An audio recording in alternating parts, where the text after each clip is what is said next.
Ola, Leo, espero non molestar. Chamaron desde o porto de Panxón.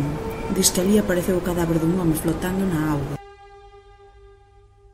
Chamábase Xusto Castelo. Era un mariñeiro de ali, de Panxón. Saíu ao mar no seu barco onte pola mañá e xa non o viron máis. Por teléfono dixeches que tiña as mans atadas, non? Iso é, amarradas polos pulsos cunha brida de plástico, dobradas cara as costas. Desfeito, todo mazado. Mirade, tiña as palmas das mans unidas. Ti como farías para te atar a brida? Ademais, reparade nesas dúas contusións producidas en vida. Este impacto na caluga fixolle perder o coñecemento. Foi producido por unha desas chaves de tubo que se usan para apretar as rodas dos coches. Os dous son vos tipos. Polo visto, antes eran bastante amigos e andaron embarcados no mesmo pesqueiro unha tempada.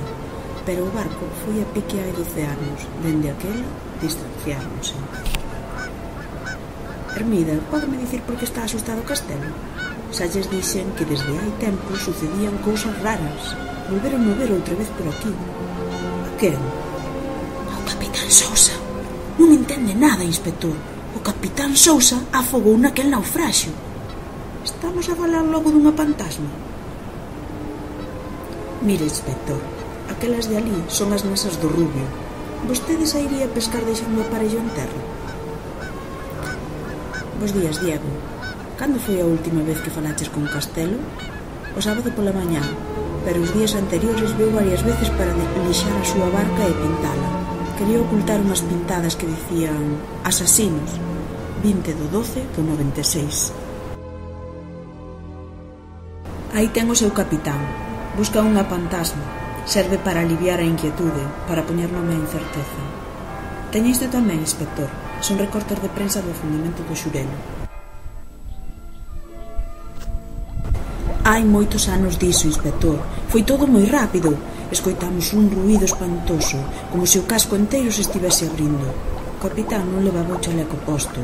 Antes de decatarnos, estábamos na auga e cando un lóstrego iluminou o mar, o Xurelo xa desaparecera. Ola, Leo, acabo de escoitar a túa mensaxe. É tarde? Non te preocupes, Clara. Quería comentarche que atopamos o barco do Rubio, afundido xunto ao faro de Punta Lamela, en Monteferro. Está preto da praia onde apareceu o corpo? Non, non, do outro lado do monte, pegada ás rochas. Tiña un buraco no casco e varias pedras pesadas sobre a cuberta. O Rubio non puido afogarse máis aló desta punta. Fíxate nas ondas, non ves como se separan? Se o Rubio afogase máis alá desta rocha, a corrente non o arrastraría á praia da Madorra, senón ao outro lado do monte. Daste conta? Ainda que o barco estivese fundido do outro lado da pedra, Castelo tivo que caer ao mar máis aquí. Voute levar a terra, vexoche mal a cara. Repara no que collín en 2 minutos. Latas, botellas de plástico, ata tiraron unha chave de tubo entre as rochas. Unha que? Unha chave de tubo, das que apertan os parafusos das rodas dos coches. Rebeca non foi a ningures, inspector. O domingo despois da súa desaparición, Diego Neira chamoume para explicarme que o venres a deixara na casa cuns mariñeiros para non molestar. E cando volveu, dixo que xa non a atopara e que a casa estaba toda limpa, cousa que lle extrañou moito.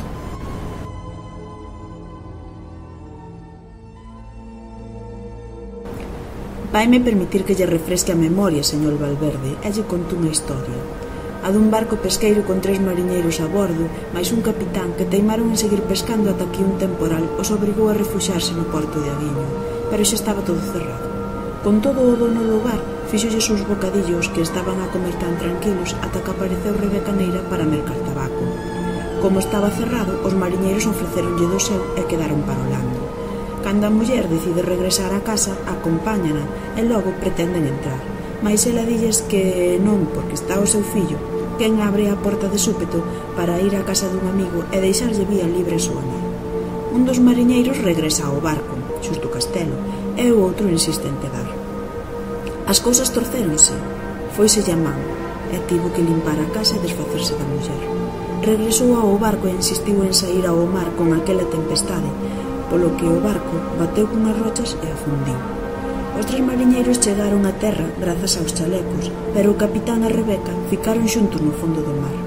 Anos despois, cando todo se cría esquecido, apareceron pintadas de asasinos nun barco daqueles mariñeiros e comezaron as confusións e os medos. Pódeme dicir quen foi o mariñeiro que quedou en terra aquela noite? Olla, Leo, ás 7:03, un todoterreo de cor clara pasa circulando polo carril máis afastado da estrada. Só vai o piloto e leva un chubasqueiro amarelo. Un momento, claro. Ese é o chubasqueiro co que viron a Xusto Castelo subirse ao barco domingo. Pero, cando atopamos o cadáver, dixestes que levaba un chubasqueiro azul finiño.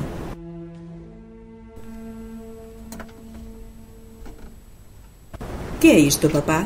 É unha mostra que nos deron un par de semanas antes da poda nunha reunión de bodegueiros a todos os asistentes. Merda, podes dar volta? Creo que xa sei onde está o todoterreo.